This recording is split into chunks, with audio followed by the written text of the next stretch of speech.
আসসালামু আলাইকুম প্রিয় viewers, welcome to Sathi recipe house. আজকে আর একটা নিউ রেসিপি নিয়ে আসলাম।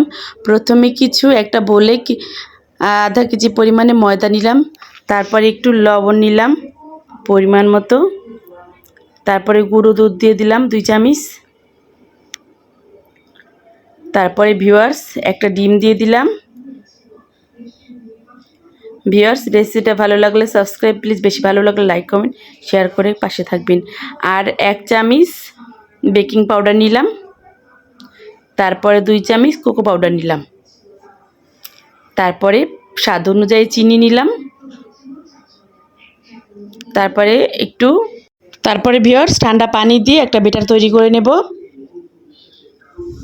এই তো ভিউয়ার্স একটা ব্যাটার তৈরি করে নিলাম। এই তো পানি দিয়ে একটু খুব ভালো করে হ্যান্ড উইচ দিয়ে ভালো করে মিশিয়ে এইভাবে ব্যাটারটা হবে। তারপরে আমার ব্যাটারটা কমপ্লিট। এখন চুলে একটা তাওয়া বসাইলাম। ভিউয়ার্স, তাওয়াটা বসানোর পরে কোনো তেল কিচ্ছু ব্রাশ করিনি। তারপরে এই তো 1 চামচ করে ব্যাটার দিয়ে দেব, দিয়ে ঢাকনা দিয়ে ঢেকে ঢাকনা দিয়ে ঢেকে কিছু সময়।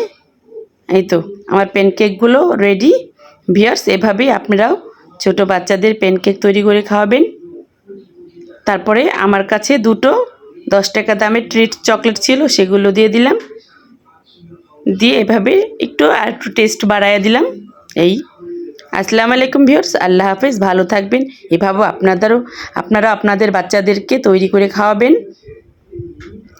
একদম খুব সহজ, কোনোই পরিশ্রম ছাড়া, একদম অল্প পরিশ্রমে এভাবে প্যানকেক তৈরি করে দিন। আল্লাহ।